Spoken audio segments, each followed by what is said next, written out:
Alimentación en la prehistoria. La historia de la alimentación está estrechamente relacionada con la evolución del hombre. Desde la aparición del hombre sobre la Tierra, el tipo de alimentos que éste ha tenido que ingerir para su sustento ha variado a través de los tiempos, debido a que se vio obligado a adaptar a aquellos que tenía más próximos y le era más fácil obtener con las escasas herramientas que poseía.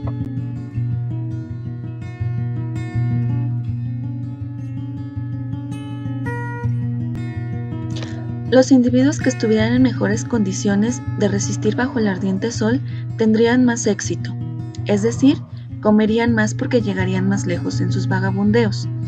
A su vez, esto haría que engendraran más descendientes y que sus genes se perpetuaran.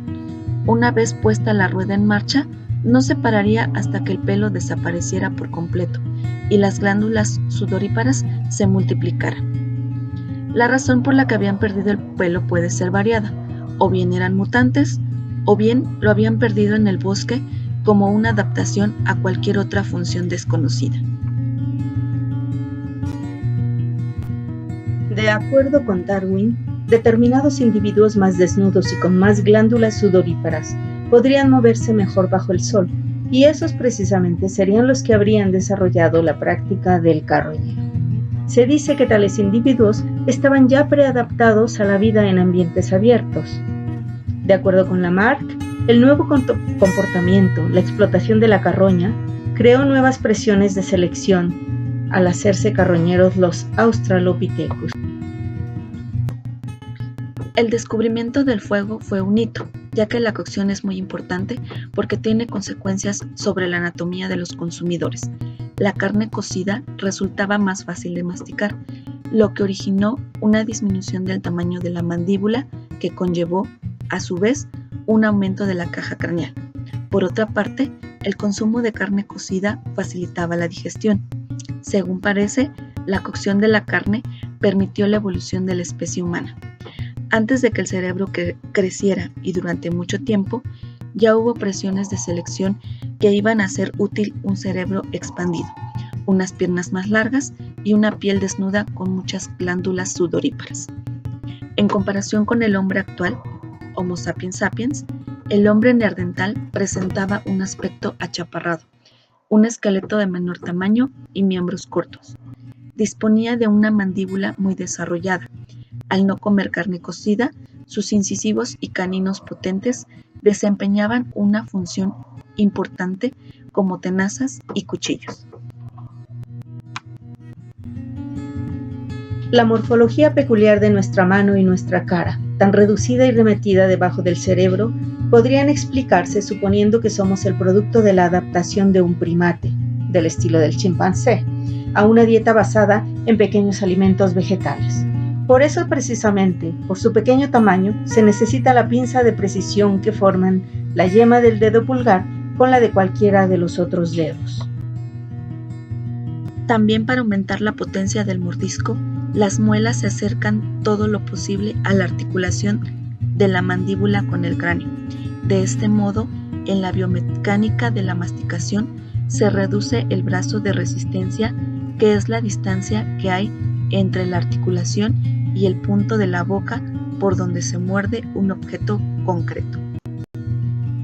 A medida que el cerebro se hacía más grande, también se desarrollaba la cultura.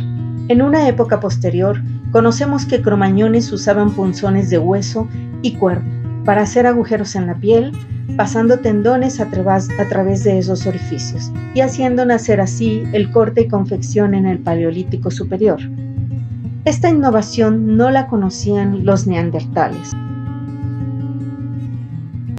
Al principio los cromañones eran muy altos y luego sus promedios de estatura decrecieron.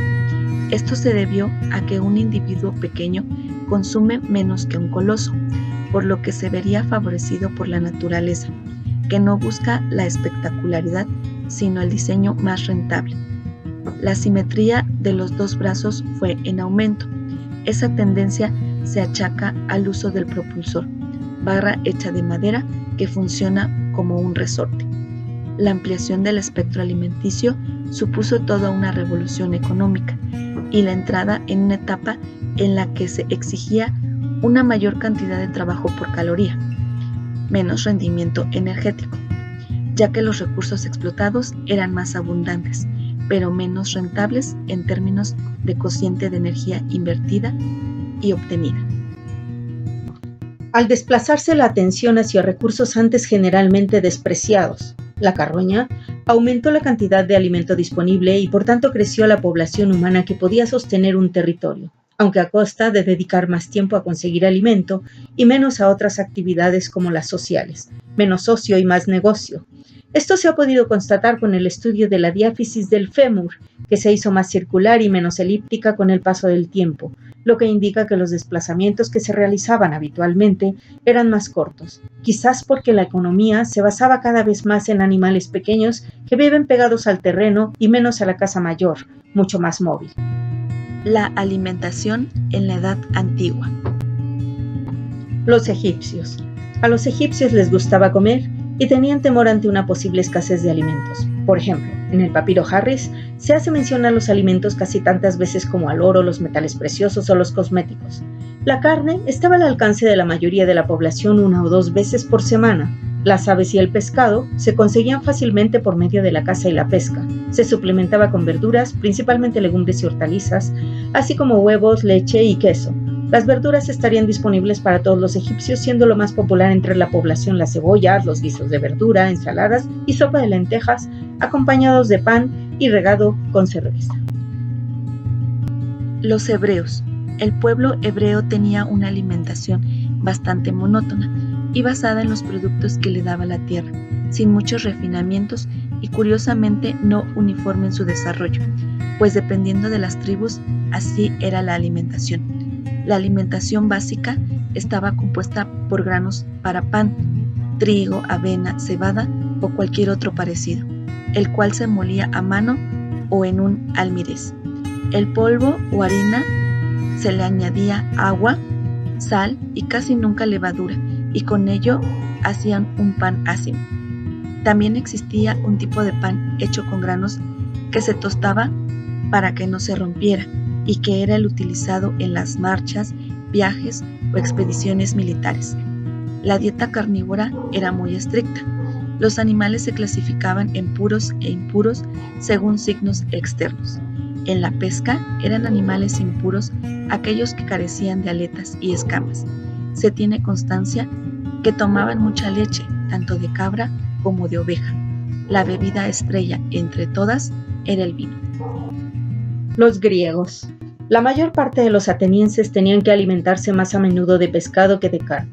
El pescado, junto con el pan, era quizá el alimento esencial de la población urbana. También les gustaban mucho los mariscos, los moluscos, la sepia y los calamares. La comida podía terminar con un postre consistente en fruta fresca o seca, sobre todo higos, nueces y uvas o dulces con miel. La bebida más consumida era el agua. También se bebía leche, sobre todo de cabra, y una especie de hidromiel, mezcla de miel y agua. Pero la viña aportaba la bebida real, el regalo de Dionisio. El vino se conservaba en odres de piel de cabra o de cerdo, mientras que el que se exportaba se introducía en grandes tinajas de barro. La base de la alimentación de los griegos la constituían los cereales, el trigo y la cebada.